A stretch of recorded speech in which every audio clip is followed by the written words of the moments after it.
Today we'll be taking a look at the Death Knight, our second Grand Hero baddie from Fire Emblem Three Houses. The Death Knight has been getting ripped to shreds from early looks and reviews, so let's get into the thick of things as to why that is. First off, you want to know that despite his scary looking scythe weapon, the Death Knight is a Lance Cavalier. His scythe is considered a lance in Three Houses too, even though the game doesn't have the usual weapon triangle, so honestly it doesn't really matter much there. In Heroes, Mr. DK will be weak to green units and stronger against reds. His stats include 40 HP, 35 attack, 25 speed, 30 defense, and 27 resistance. Kind of a typical tank stat line where you sacrifice speed for better attack, defense, and resistance. 40 HP is about average for Cavaliers, nothing really special.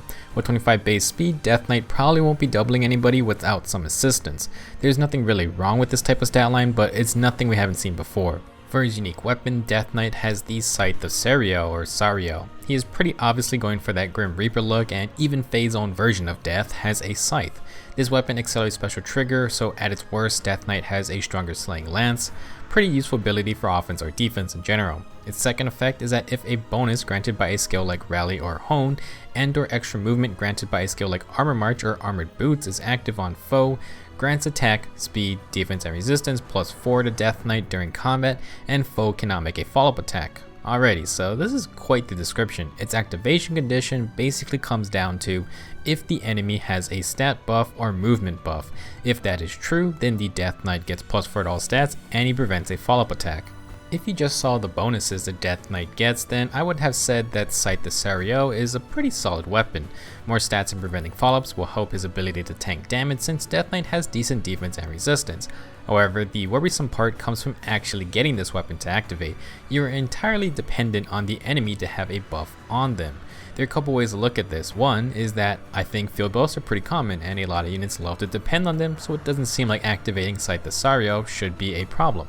Another viewpoint is that, well, I don't think field buffs are very common, and so this weapon is garbage. Of course, you have to consider movement abilities as well. In fact, the extra +1 movement that flying beast units get count towards this, and then you also have legendary Azura, who is just a complete abuser of getting infantry and flyers extra movement. When you look at it, it seems like Death Knight is supposed to act as a counter to some of the popular strategies lots of players and even the PvE content uses sometimes. How does the rest of his kit help in this regard? Well, the answer is not much. His special is Blazing Flame, which is fine. It will be on a 3 cooldown, and Death Knight has good enough attack to deal some hefty AoE damage when it procs. His B skill is Escape Route, which is definitely a reference to how he sort of just warps away in Three Houses. Cool reference, bro, but doesn't really synergize with anything else in his kit. Finally, his C skill is Close Guard. This is a purely buffing ability to give nearby teammates extra defense and res when fighting melee enemies. All in all, the Death Knight's kit is just kind of all over the place. The main issue is that there just isn't anything that synergizes with his weapon in terms of making it easier to activate. There's no abilities that buff the enemy, that's just not a thing. That is going to make him feel bad to use sometimes, or just awkward because you are leaving things up to the enemy team composition and strategy. His stats aren't that bad, especially if his weapons were to be active. Having that ability to stop follow-ups is good, but if you watched my video about Bada's Creator's Sword, then you'll know that follow-up attacks go to a regular speed check afterwards if the enemy has a guaranteed follow-up effect. And even if Scythe of Sariel is active, DK only reaches 29 speed. Considering that he should counter stat buffs and movement buffs, you would think Death Knight could stop someone like Tabarn, who has both. However, any players with a plus speed Tabarn actually end up just outspeeding the Death Knight, and he'll get hit twice anyway, so that's pretty funny. Another thing is that his base kit doesn't really do anything for him, so that's another downside. Close Guard is actually good, but our man really needed something besides that or Escape Route. I'm also going to guess that the hype from Kronya kind of put too much expectations on the Death Knight, so it just made the disappointment even worse. She is a crazy good reward unit, and while the Death Knight can be useful, he just doesn't live up to the same kind of status. One thing the Death Knight has going for him is his art, which is amazing. He's making sure to stretch those hamstrings. Now, whatever your reason for loving this guy are, let's discuss his bonus stats for a +1 merge. Normally he would get +1 HP and +1 attack. Because of the neutral nature, he would then get an additional +1 HP, +1 attack, and +1 defense. That will bring him up to 42 HP, 37 attack, and 31 defense, which is nice if you just want to +1 merge him, but don't plan to think things further. Now we have a lot of other free reward Lance Cavaliers to choose from, and also a good bunch of 3 or 4 star options as well. For now we'll just look at the reward units because there's really only one main comparison I want to discuss regarding the Death Knight. Before we get to that, I would say that stat-wise, a lot of Lance Cavaliers share a similar pattern. If you look at New Year's Legyarn, Finn, and Camus, you will see that they all have around average HP, decent attack and speed and defense, and then not so great resistance. Clive is also similar, but he sacrifices speed for HP. These Cavaliers, with the exception of Clive, will probably be your more offensive options. The Death Knight's main competition will be good old regular Berkut. Both of them have similar stat spreads, with their main defining traits being that they are slow boys, but at least they have some actual resistance to work with. I would say Berkut did kind of find his own niche, being your tanky Lance Cavalier and someone who could deal with magic damage while having a decent attack and defense stat. Berkut's Lance may be inheritable too, but he could use it himself just fine. You just pair it with more defense or res increasing skills, slap quick riposte on, and you're good to go. Add distant counter if you feel like splurging. Now for the Death Knight, he can do all of this too. There's nothing wrong with slapping on quick riposte and utilizing enemy phase skills. Scythe of Sariel can be a good weapon if it activates, and even if it does not, at least you have the slang effect. I think the Death Knight is okay stat wise, it's just his weapon that may be disappointing to some because they feel it's inconsistent. In theory, it would be great to have plus for all stats and stopping at least one follow, but it's tough to sell that to someone when the activation requirement ends up not being in their control. A lot of people are going to call the Death Knight straight garbage, but I think it's more just a case of disappointment at what could have been compared to what we actually got. For builds, as we talked about, the Death Knight can basically copy any build Berkut can use. As a slow tank, if you want KO potential, then quick riposte is basically a must, and of course you want to stack as much defense and res you can get. Distant counter can be viable if you want the Death Knight to fight ranged units, and he does at least have a workable res stat. You want to consider skills like warding or city stance, distant defense, and possibly a wave buff instead of close guard.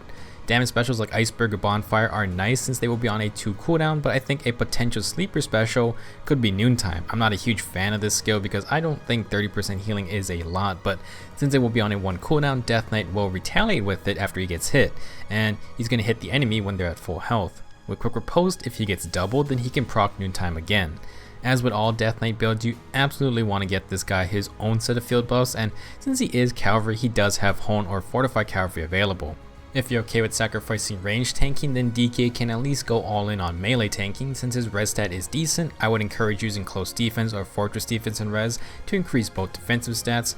Other good skills are steady or warding stance 4 for that huge +8 boost, and then the guard effect too.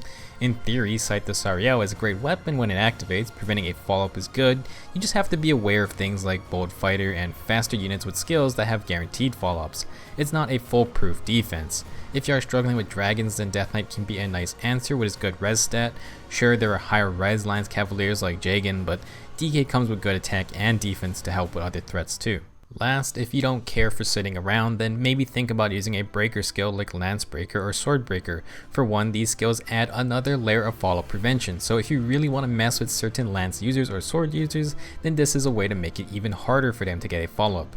If they are buffed or have a movement buff, then Scythe of Sariel takes away one follow-up, and if it comes down to a speed check, then the breaker skill gets Death Knight the win. It also gives him some offensive power since he gets a follow-up attack. You can use this to take out a target on the player phase, but of course it's another conditional ability. For fun, you could use solo skills on the Death Knight, but it's probably just safer to keep him close to the team and buff him with allies. I wouldn't depend on this type of build for general usage, but instead it's more of a targeted counter to things like Bold Fighter Black Knight or Zelgius. Again, the issues arise in that if those enemies are not buffed, then Scythe of Sariel doesn't activate, and you don't get that extra fall prevention. This is not super consistent, but it does give Death Knight some player phase power against either lances or sword foes. So should you promote Death Knight to 5 stars? Well, for a Lance Cavalier, he joins Berkut in having decent stats for mixed tanking. It will need some work, but it's a fine starting point. His 35 attack is good, but with 25 speed, DK is not going to score a ton of offensive doubles. For his base kit, the main concern is with Scythe of Sariel. When it works, it's a great tank weapon, granting more stats and preventing a follow-up. The issue is consistency, since it depends on if the enemy gets buffed. I feel like the tagline, "your mileage will vary," is perfect for this weapon because you have those who feel like it's no problem to activate since field buffs are very common, and then you have those who feel like it's a major flaw to depend on the enemy to activate your weapon. Of course, there is all kinds of in between as well, but generally such a large divide isn't great. In my opinion, the Death Knight isn't terrible, at least in the way some people seem to think he is. He seems very comparable to regular Berkut as a tanky lance cav that runs quick riposte and stacks defense and res. I would call him Berkut 2.0, but usually 2.0 means that thing is a better version, and I wouldn't say Death Knight is a huge improvement, at least stat wise. If Scythe of Sariel were to be activated all the time, then sure, he would be an awesome tank, but this weapon has a large cloud of doubt behind it, and it just comes down to if you think it's worth depending on. It seems like it would be a good weapon in 8th raid since you see buffing team defenses and legendary Azura everywhere, but I just don't think Death Knight is going to be the best for that mode, or rather I don't think he's going to change anything much. He can't stop Dazzling Staff, which is a problem, and I don't think he can stop Ophelia and other similar instant special threats. At what point do you just use a Versa instead, who can cripple whole buffing comps potentially? He will be a fine defensive unit, but I think the general thought is that, well, he could have been better. At least aesthetically, I think the Death Knight is great, and if you just want to use him, then there's no harm in doing so. Do I think he's worth promoting and investing in? Well, my gut reaction is no. However, he could turn out to be a nice mixed tank in those situations where there's just tons of enemy buffs, maybe something like Arena Assault. If you want to share your thoughts about the Death Knight, please leave a comment. I already know this guy is going to drum up a lot of different viewpoints, and at the very least, it's interesting to think about units that are made for countering specific strategies. Unfortunately for the Death Knight, another thing that does not help his case is that very soon anyone can pick up a free Lance Cavalier if you select Brave Eliwood when the Choose Your Legends 3 event hits in less than a week, I think. He is a speedy offensive Lance Cav, so doesn't really share much in common with the Death Knight, but there's not much doubt if you use Eliwood. Initiate against foes, gain a bunch of stats, and even has effectiveness against dragons and beast units. Eliwood is definitely not a bad pick. Well, thanks for watching this video, and I'll see you guys in the next one.